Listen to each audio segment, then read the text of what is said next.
दोस्तों, आपका stock market दबंग पे एक बार फिर से स्वागत है।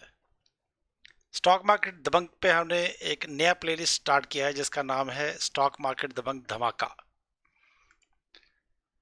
इससे पहले कि मैं आगे बढ़ूं, मैं डिस्क्लेमर देना चाहूँगा कि जो भी इंफॉर्मेशन इस चैनल पे प्रोवाइड की जाती है उसको बाइंग या सेलिंग रिकमेंडेशन ना समझी जाए किसी भी स्टॉक के ऊपर या किसी भी इंस्ट्रूमेंट के ऊपर। अगर आपको ट्रेड या इन्वेस्ट करना है तो वो आपको तभी करना चाहिए जब आप अपने फाइनेंशियल एडवाइजर से कंसल्ट कर लें और आप ड्यू डिलीजेंस के बाद ये डिसीजन लें कि आपको स्टॉक मार्केट में पैसे लगाने हैं, क्योंकि ट्रेडिंग या इन्वेस्टिंग से पैसों का बहुत नुकसान हो सकता है। और लास्टली, जो भी इंफॉर्मेशन इस चैनल पे प्रोवाइड की जा रही है वो आपको सिर्फ एजुकेशनल पर्पज़ के लिए प्रोवाइड की जा रही है और ट्रेडिंग पर्पज़ के लिए नहीं की जा रही। अभी अपने चैनल पे वापस आते हुए इस वीडियो की बात करता हूँ। इस नई प्लेलिस्ट का हमारा एम है कि स्टॉक्स को आइडेंटिफाई करना है जिनमें पोटेंशियल है अप्रॉक्सीमेटली 20% रिटर्न्स देने का अगले 1 से 3 महीनों में और मैक्सिमम 6 महीनों में। वो इसलिए हमने सिर्फ 20% का लक्ष्य क्यों रखा है, हमने चेक किया है कि अगर अप्रॉक्सीमेटली 20% के कंपाउंडेड रिटर्न्स हमें मिले 40 बार, तो हमारा जो वन टाइम इन्वेस्टमेंट होगा 1 लाख रुपए का वो 10 करोड़ बन जाएगा। तो कहने का मतलब है कि हमें कंपाउंडेड 20% 40 बार कमाने हैं और हमारा 1 लाख जो है वो 10 करोड़ बन जाएगा। अब अगर वो 20% हम हर 3 महीने में कमा सकते हैं तो ये जो 1 लाख का 10 करोड़ बनेगा उसमें 10 साल लगेंगे। और अगर ये हम 6 महीने में 20% कमाते हैं तो कंपाउंडेड रिटर्न्स के हिसाब से 1 लाख जो है वो आपका 10 करोड़ बनेगा 20 साल में, जो कि मुझे लगता है बुरा रिटर्न नहीं है। लेकिन इसके लिए एक डिसिप्लिन की ज़रूरत है और इसमें अननेसेसरी पैसे गंवाने की ज़रूरत नहीं है। तो इसलिए दोस्तों, welcome aboard on my journey and I will also request करूंगा मैं आपसे कि आप अपने वैल्यूएबल कमेंट्स भी दें जिससे कि हमें भी सीखने को मिलेगा। आज हमने जो अपने लिए कंपनी आइडेंटिफाई की है उसका फंडामेंटल्स कुछ ऐसे हैं जैसे मैंने स्लाइड्स पे दिखा रखा है कि इसकी मार्केट कैपिटलाइजेशन 3,631 करोड़ है। करंट प्राइस 147 रुपये 50 पैसे है। 52 वीक हाई इसका 157 रुपये है और 52 वीक 54 रुपये 60 पैसे है। फेस वैल्यू 2 रुपये है। प्राइस टू बुक 1.36 है, जो कि एक बहुत अच्छी और लुक्रेटिव दिख रही है। प्रमोटर होल्डिंग 56.23% है और कोई भी शेयर प्रमोटर द्वारा प्लेज नहीं किया गया है। थोड़ा सा इसका पिछले 4 साल का सेल्स और प्रॉफिट फिगर्स के बारे में अगर हम देखें तो आप देख सकते हैं सेल्स जो कि 2018 में 8,072 था, 8,272 करोड़ था, वो 2019 में बढ़ के 10,368 करोड़ हुआ। उसके बाद मार्केट में स्लम्प आया और 2020 में इसकी सेल्स घट के 8,725 होगी और 2021 में ये बढ़ के फिर से 9,102 करोड़ होगी, जो कि आप देख सकते हो कि 2021 में बिकॉज ऑफ पेंडेमिक पहले 2 क्वार्टर तो सारी कंपनियों के बहुत ही खराब गए थे। उसके बाद भी हायर सेल्स क्लॉक करना एक बड़ा ही कमेंडेबल जॉब है जो इस कंपनी ने करके दिखाया है। ऐसे ही अगर आप देखें तो ऑपरेटिंग प्रॉफिट भी इसका 2020 में 988 करोड़ से बढ़ के 1,306 करोड़ हो गया है। और फिर से मैं रिएटरेट करूंगा कि जून का क्वार्टर तो बहुत ही ख़राब था और उसके बाद सितंबर क्वार्टर में भी कोई ज़्यादा अच्छे नतीजे नहीं थे, फिर भी इसने अच्छा ऑपरेटिंग प्रॉफिट बढ़ा के दिया है। ऑपरेटिंग प्रॉफिट मार्जिन तो जैसे देख सकते हैं 2018 में जो 9% था वो बढ़ के अभी 14% हो चुका है और प्रॉफिट बिफोर टैक्स भी 2021 में 534 करोड़ हो गया है, जो कि 2020 में 17 करोड़ का लॉस था। नेट प्रॉफिट ये एक बड़ा अच्छा फिगर जो मुझे दिखा है कि 151 करोड़ जो 2020 में इसने रिपोर्ट किया था उससे बढ़ के 319 करोड़, यानी कि दुगने से भी ज़्यादा नेट प्रॉफिट हो गया है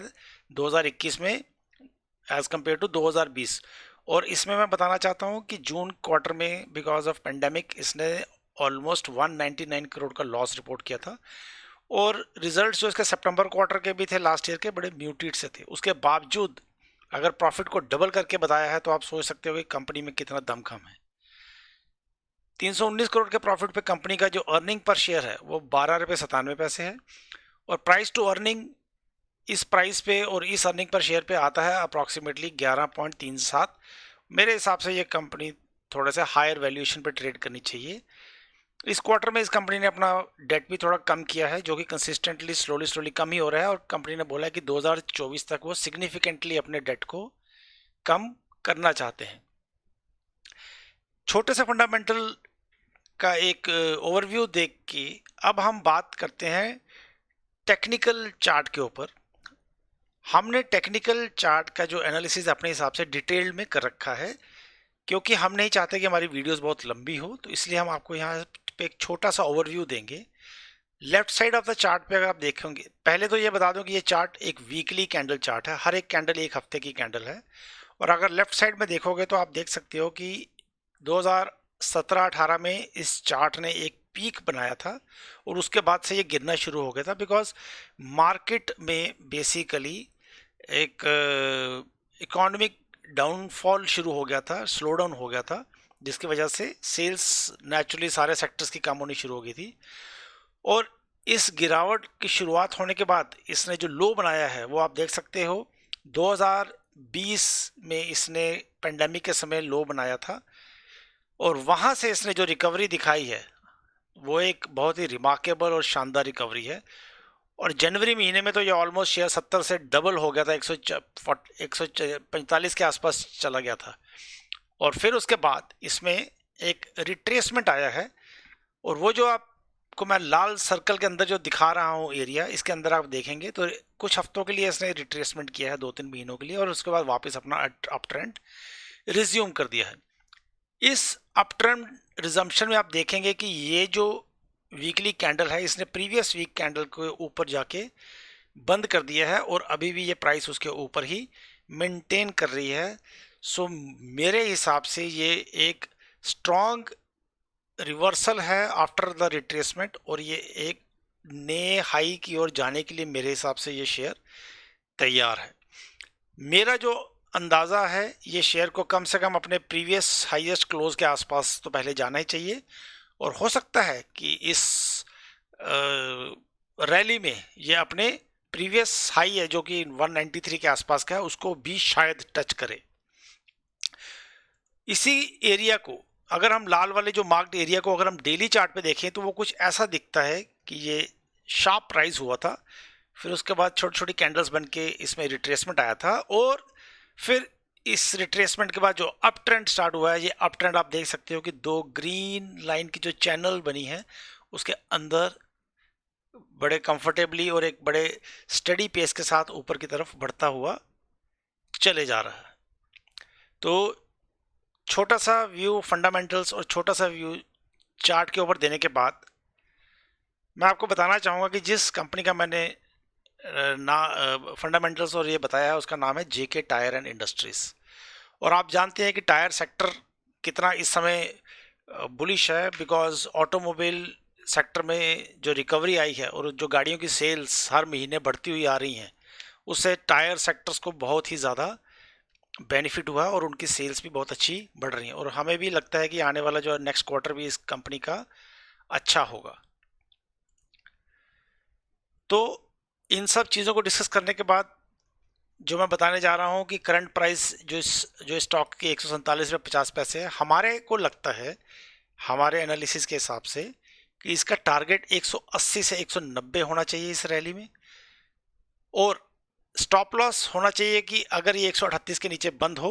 तो स्टॉक से निकल जाना चाहिए, और हमें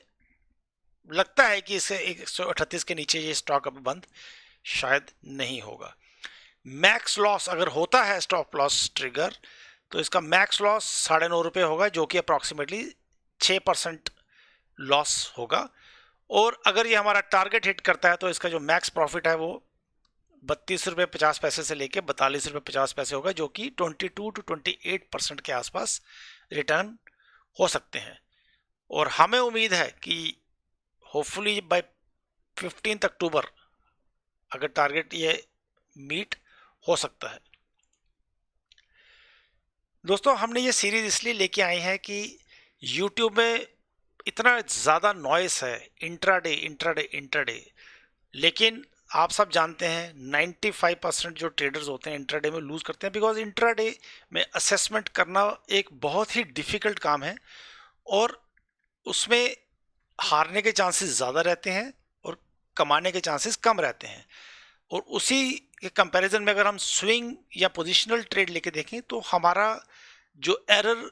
का जो मार्जिन है वो बढ़ जाता है और गलत होने के चांसेस भी कम हो जाते हैं। तो हम इसीलिए स्विंग और पोजिशनल ट्रेड में विश्वास करते हैं और हम कहते हैं कि पावर ऑफ कंपाउंडिंग अपने आप हमारे रिटर्न्स को बड़ा बनाएगा। कि जैसे मैंने आपको पहले भी बताया है कि अगर हम 20% रिटर्न 40 बार कमाते हैं, अगर 3 महीने में कमाते हैं तो